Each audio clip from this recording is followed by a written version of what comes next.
Subscribe to our YouTube channel and press the bell icon so that you never miss any video lesson from Rao's IAS Study Circle. Hello and welcome to the Daily News Simplified, an analysis of the Hindu newspaper from UPSC perspective. Today we will discuss the Delhi edition of the Hindu newspaper dated 17 September 2021.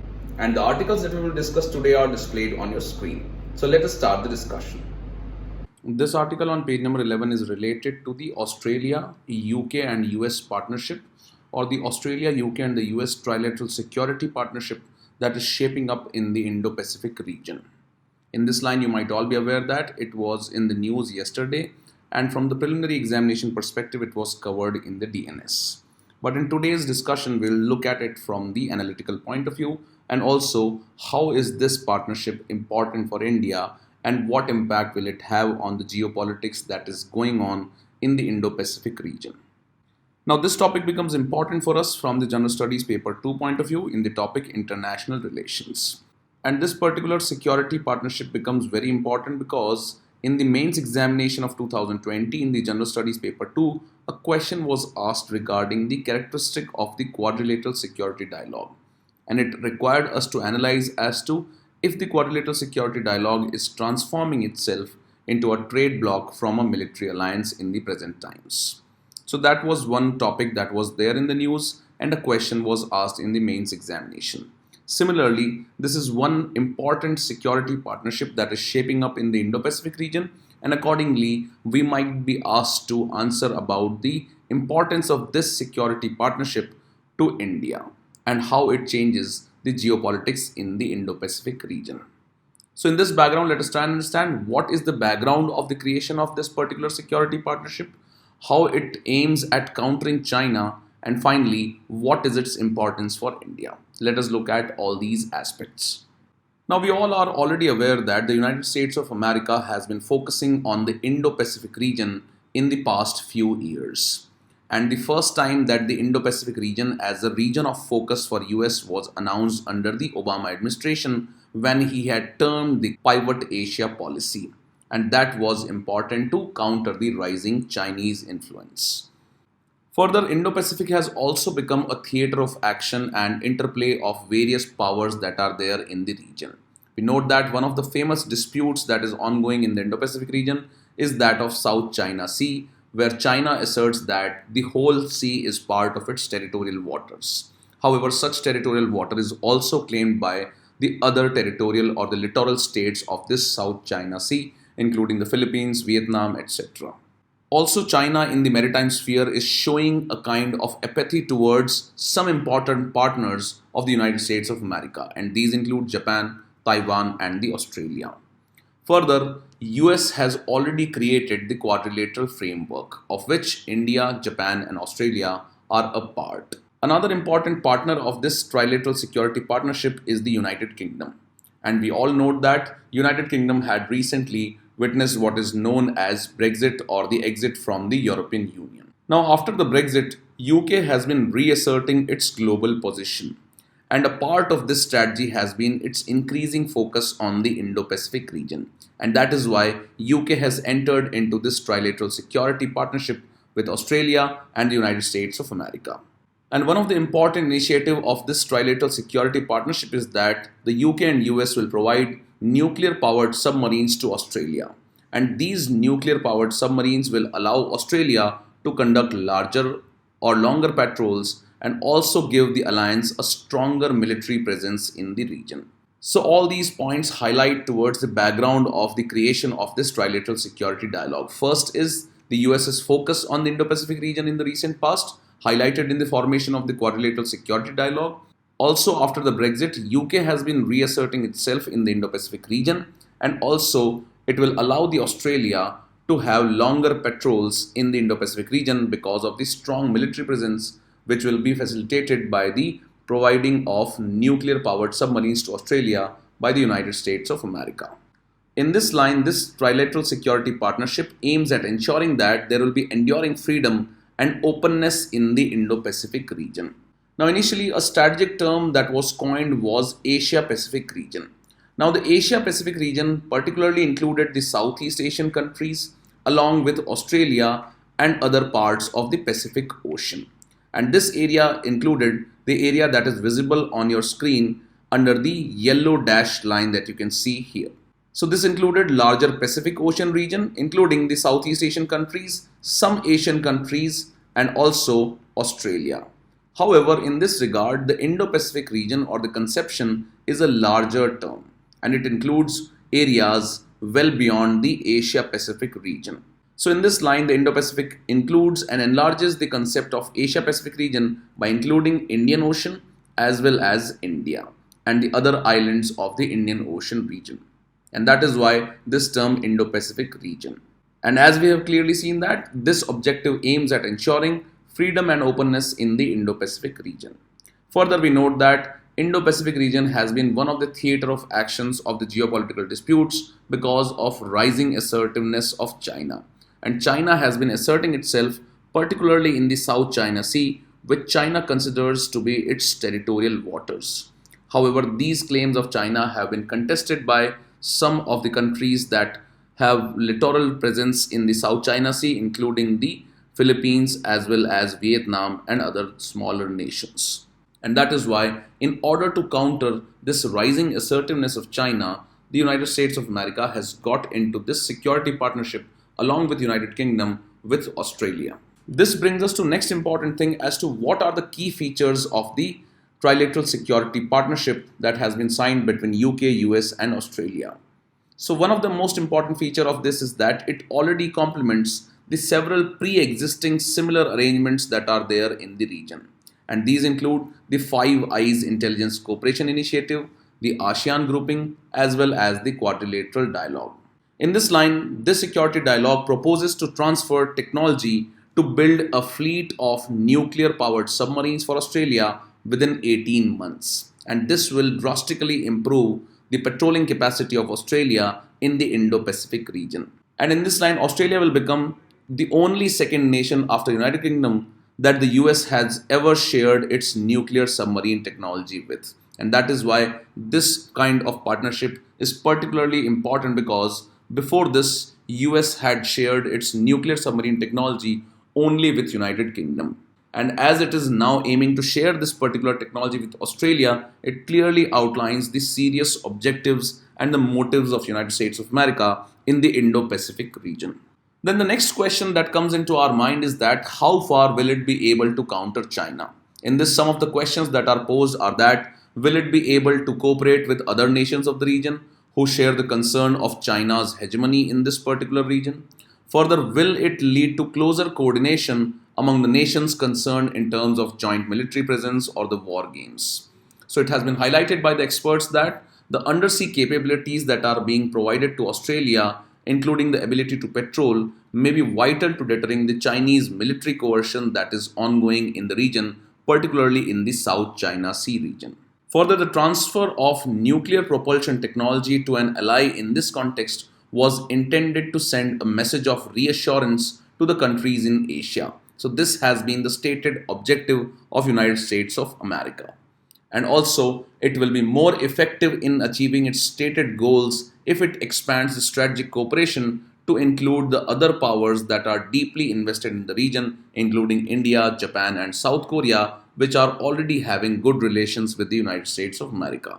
So its ability to counter China will be contingent upon its larger cooperation with the other serious players or the other invested players of the region, including India, Japan, and South Korea. This brings us to most important aspect, that is, why is this particular security dialogue or security partnership important to India? This is because it aims at improving the defense capabilities of Australia, which is already a strategic partner of India. In this line, you should understand that India and Australia have recently held their first round of 2+2 dialogue in an effort to deepen their defense and strategic ties. Second important aspect of this partnership is that in 2020, India and Australia had signed a defense pact that is known as the Mutual Logistics Support Agreement. This can also be an important aspect for us from the prelims examination perspective. Keep this in mind. Besides this, India is also going to participate in Australia's biggest war game that is known as the Talisman Sabre in 2023. And US is already a partner or part of this particular war game. That is why this particular security partnership is vital for India's defense aspirations, particularly in the Indo-Pacific region. Also, as we already note that the members US are already the part of the quadrilateral dialogue. And this particular security partnership between US, UK and Australia is a first of its kind defense initiative of the US in the Indo-Pacific region. This is because the quadrilateral security dialogue has not clearly outlined its defense motives clearly till now, and it has been talking only about free and open Indo-Pacific region and has been cooperating on various aspects like the COVID-19 vaccines or the climate change related issues. So presently, the Quad and the AUKUS are likely to move parallelly with a possibility of future merger. However, India only has one concern, and this is because the US has finalized the transfer of nuclear powered submarines to Australia. But earlier, the Australia had a deal with France for acquiring these nuclear powered submarines. And this deal between France and Australia has now been cancelled. And because of the cancellation of the submarine deal between France and Australia, it might impact the recently created India France Australia trilateral dialogue. And a meeting or the dialogue was held recently in May 2021, and that is strategically important for India's aspirations also. So India's only concern could be that the cancellation of deal between France and Australia could impact the India-France-Australia trilateral dialogue. So these are few aspects of the AUKUS security partnership, how it aims at countering China, and also what is its important to India. This article on page number 1 is related to the creation or the clearance of the bad bank by the central government. And this has been proposed to clear the non-performing asset issue in the Indian banking system. Now initially, a bad bank was proposed by the Economic Survey of 2016 and 17. However, the shape and the form that this bad bank has taken in its current form is different from what was proposed in the Economic Survey of 2016 and 17. In this regard, this becomes important for us to understand what is a bad bank, how it aims at solving the problem of non-performing assets, and also why was a bad bank required in the first place and what would be its utility. And in the end, we will try and understand what are the pros and cons of the establishment of such bad bank. Now, this is a very important issue as far as the General Studies Paper 3 is concerned in the economic development. And some of the points that we discuss here will also be important for us from the preliminary examination perspective. Let us look at all these aspects one by one. Now, as the government has cleared the setting up of this bad bank, it was proposed in the Union Budget of 2021 and 22. And in the form of the bad bank, it was proposed to form an asset reconstruction company and an asset management company to solve one of the biggest problems that Indian economy faces, that is the twin balance sheet problem of the Indian banks. And all this was aimed at kickstarting or improving the credit creation in the Indian economy. In this line, the government has announced the formation of National Asset Reconstruction Company Limited, that is NARCL, and the India Debt Resolution Company Limited, IDRCL, to deal with this NPA problem. First one is the Asset Reconstruction Company, while the second one, that is the IDRCL, is the Asset Management Company. So let us start with the background first, that is when was the idea of bad bank proposed for the first time. So the Economic Survey of 2016 and 17 had proposed to set up a bad bank, and it was to be termed, according to the Economic Survey, as the Public Asset Rehabilitation Agency or PARA. Now the proposed scheme under the Economic Survey was that the PARA should be funded and owned by the Government of India. And such a proposal was also put forward by the Indian Banks Association or the IBA recently in June 2020. But what is the difference between the bad bank that was proposed by the Economic Survey and the newly created National Asset Reconstruction Company Limited or the NARCL that has been passed by the central government? Let us look at this aspect. So the bad bank that was initially proposed by the Economic Survey was to be set up and owned by the government. However, this is not the case in the case of the bad bank that has been created. So the NARCL, which is the proposed bad bank, has been set up by the banks themselves. This is the first clear difference between the idea of bad bank that was proposed by the Economic Survey of 2016 and 17 and the one that has been created by the government presently. So clearly, the major difference lies in the nature of the ownership of this bad bank, which is termed as the NARCL, or the National Asset Reconstruction Company Limited. But it is said that the nature of the role performed by the proposed bad bank under the economic survey and also the recently cleared or the created bad bank is the same, and that is why the terms bad bank and the asset reconstruction companies are used interchangeably. So the asset reconstruction companies presently are registered with the RBI and they are under the provisions of Sarfazi Act. Presently created NARCL has been incorporated under the Companies Act and it has applied to the Reserve Bank of India for license as an asset reconstruction company. And apart from the NARCL, that is the asset reconstruction company, an asset management company has been also created that has been termed as the India Debt Resolution Company Limited or the IDRCL. So what are the key features? Here the NARCL will be owned by the banks themselves and not by the government. This is the first important point that we need to understand. Secondly, the ARCs are registered with RBI. Also in this case, the NARCL will also be registered with the Reserve Bank of India. And besides the NARCL, which is the Asset Reconstruction Company, an asset management company has also been created by the name India Debt Resolution Company Limited or the IDRCL. This brings us to one important issue as to what is the difference between the asset reconstruction companies and the asset management companies. Let us first try and understand.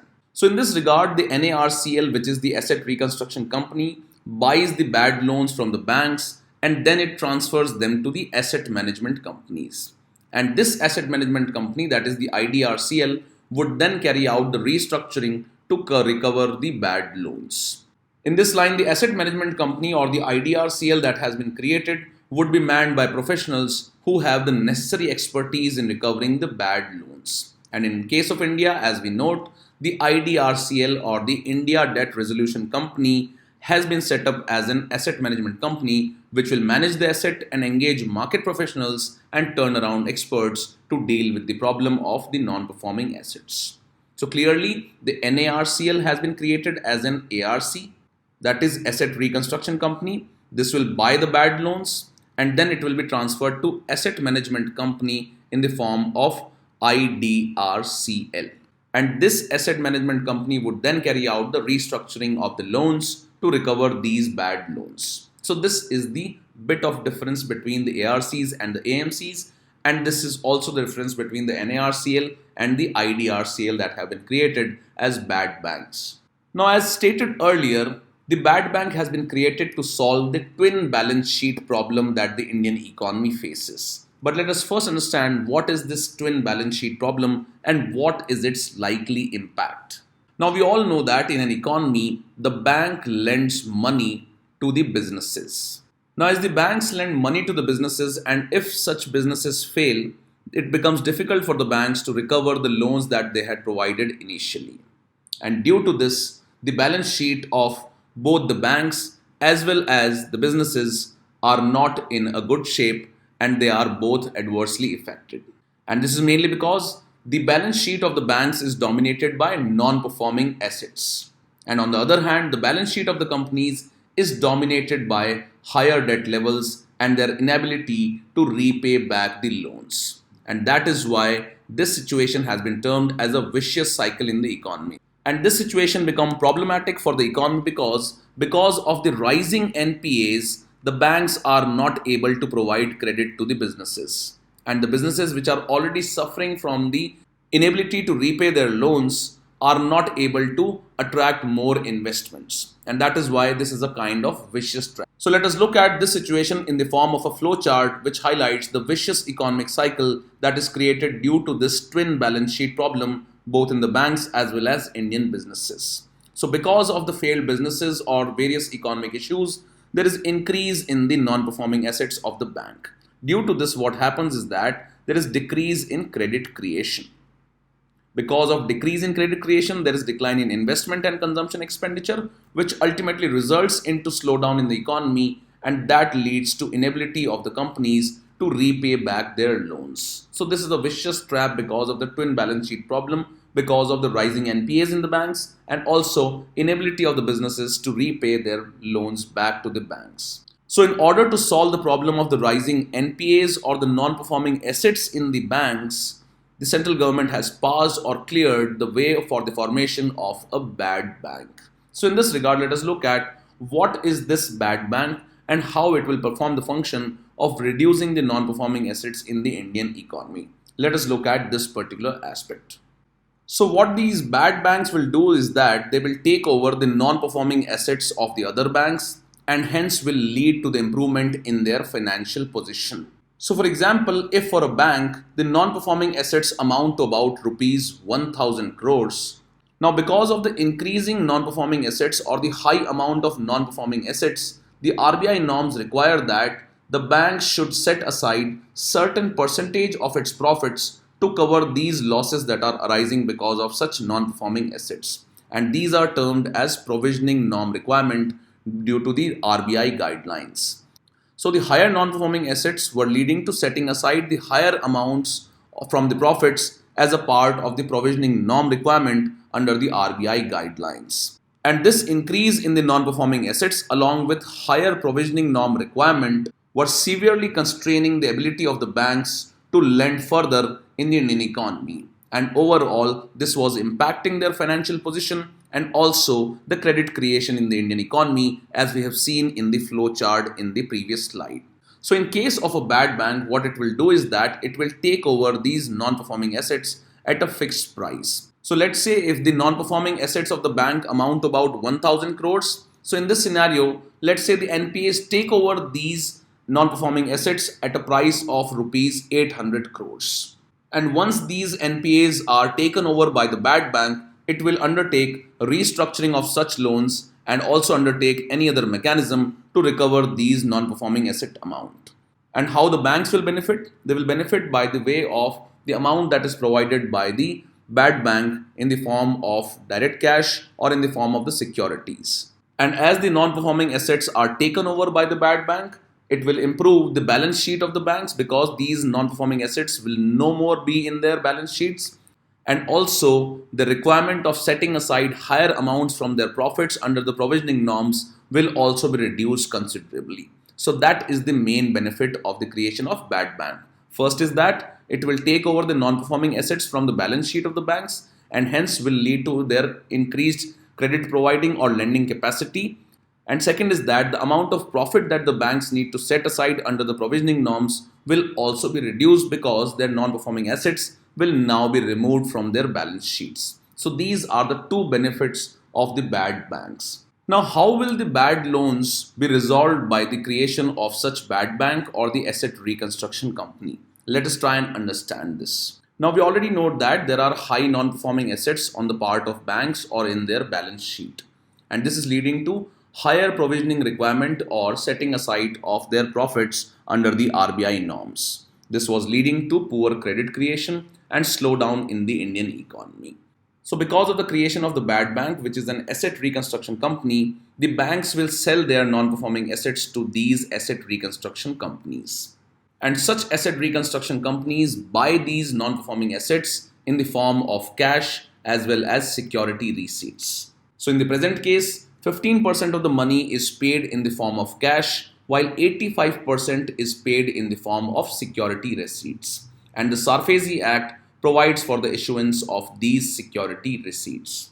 Then once the non-performing assets are acquired by these asset reconstruction companies or the bad bank in this particular case, they recover these non-performing assets through debt restructuring or through the sale of the assets or the mortgage that was initially provided when the banks had provided the loans. And lastly, the payment for the security receipts will be provided by the ARCs or the asset reconstruction companies after deducting their management fee. So what this will do is that this will decrease the non-performing assets on the bank's balance sheet. It will further lead to lowering of the provisioning norms or the requirement of setting aside some part of the profit in terms of the provisioning norms under the RBI's requirement or the guidelines. This will lead to capital getting unlocked on the part of banks because now they will be free from the NPAs as well as provisioning requirement. And what this will do is that this will further lead to increase in credit creation and ultimately would lead to economic growth. So simply summarizing, the banks will sell their non-performing assets to the ARC, which will buy it in the form of 15% cash and 85% security receipts. Then this ARC or the asset reconstruction company will recover the non-performing assets through the debt restructuring or the sale of the assets, and finally will make the payment for the security receipts after deducting their management fee. And this will lead to decrease in the NPAs on the bank's balance sheet, will also lower their provisioning requirement, will lead to increased credit creation in the economy, and ultimately will lead to higher economic growth. But then what is the role of the government here? So the government in this particular case, as it is not the owner of the bad bank and has just facilitated the creation of the bad bank, which is owned by the banks which have non-performing assets, the government has decided to give guarantee worth rupees 30,000 crore on the payment of security receipts by the NARCL, because the security receipts are not themselves money, but it will only be provided by the NARCL or the asset reconstruction company only when it recovers the debt from the non-performing assets by the way of debt restructuring or the sale of mortgage. However, if the NARCL is not able to sell the bad loan, or if it is sold at a loss, then the government guarantee will be invoked, and the difference between what the bank was supposed to get and what the NARCL was able to raise will be paid from this rupees 30,000 crore that has been provided by the government. So for example, in this case, as we already know that 85% of the NPA will be bought in the form of security receipts. However, if the ARC is not able to restructure the debt or is not able to recover the money, and also if the NARCL had promised a certain amount in the form of security receipts and it was not able to provide it to the bank that particular amount, in that case, this particular difference will be provided by the 30,000 crore fund that has been created by the government. So the difference between what the bank was supposed to get and what the NARCL was able to raise will be paid from the rupees 30,000 crore that has been provided by the government here. This brings us to last and the most important aspect, that is, what are the pros and the cons of the creation of a bad bank in an economy. Let us look at this aspect.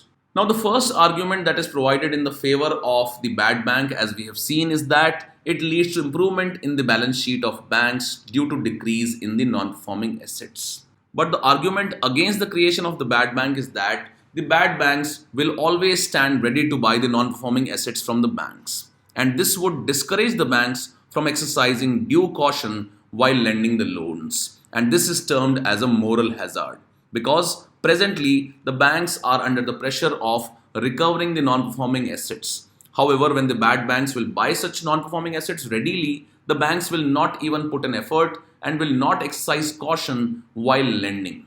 Second argument in favor of the bad bank is that it will unlock capital that was earlier locked up as provisioning requirement, and this would lead to increase in the credit creation.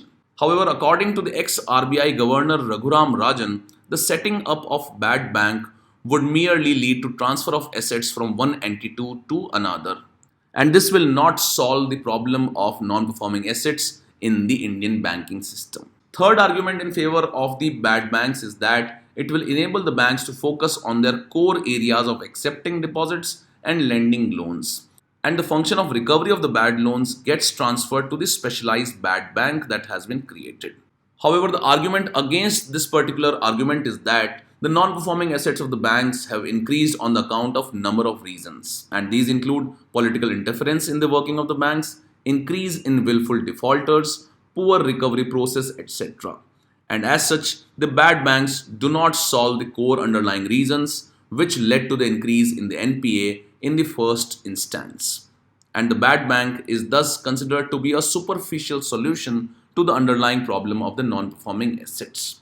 So the argument here is that the underlying problems that are faced by the banking system in the form of political interference, willful defaulters, and the poor recovery process should be dealt with first rather than creation of a bad bank. And the last argument in favor of the bad banks is that most of the non-performing assets are concentrated in large borrowers or the big borrowers who have taken loans from multiple banks.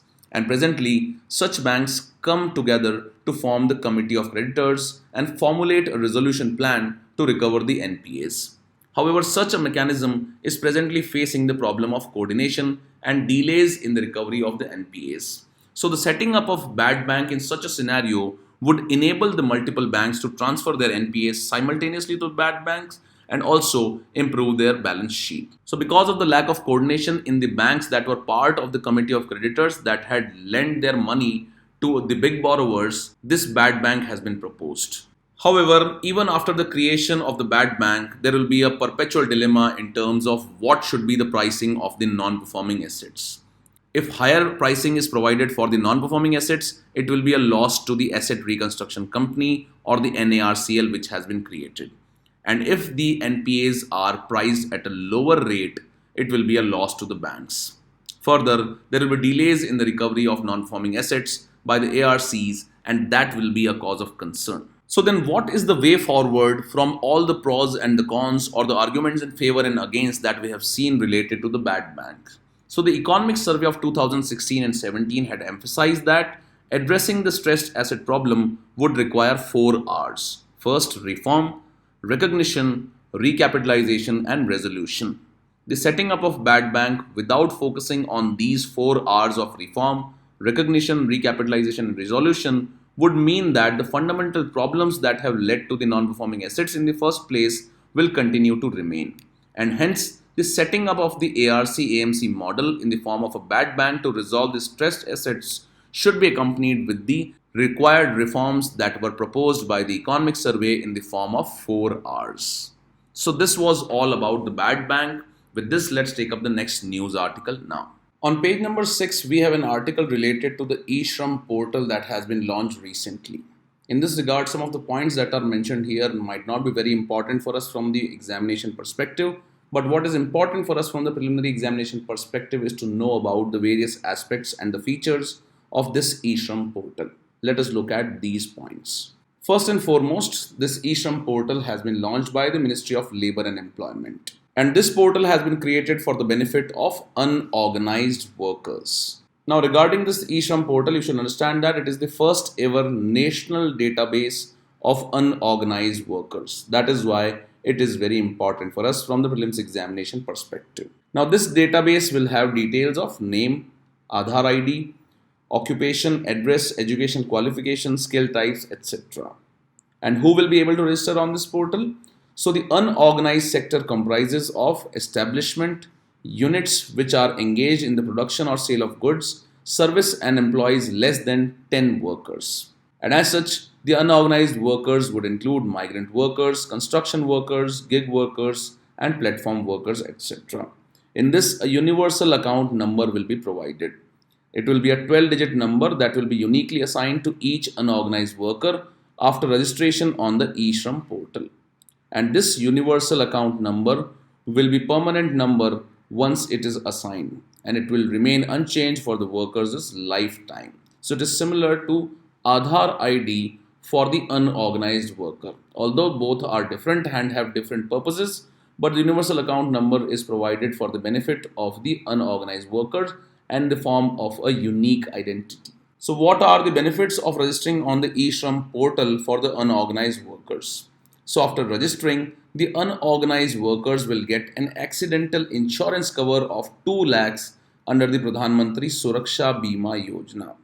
In future, all the social security benefits of the unorganized workers will be delivered through this particular portal. And that is one of the advantage of this eShram portal and the universal account number that will be provided to the workers of unorganized sector. In case of emergency and national pandemic-like situations, as we have witnessed in the COVID-19's case, this database may be utilized to provide necessary assistance to the eligible unorganized workers.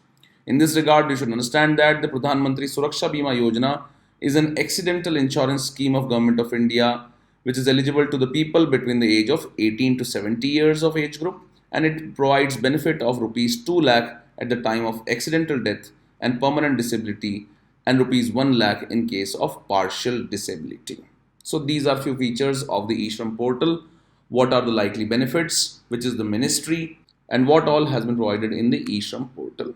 In this article on page number 9, China has questioned India's missile project. And some of the points that we discuss here can be important for us from the prelims examination perspective. Now, in its opposition to India's missile project, China has cited the UN Security Council resolution that was issued after the 1998 nuclear tests. And it has used this particular resolution of the UNSC to question India's missile programs in the light of the reports of an upcoming test for the Agni 5 intercontinental ballistic missile. In this line, what is this UNSC resolution 1172?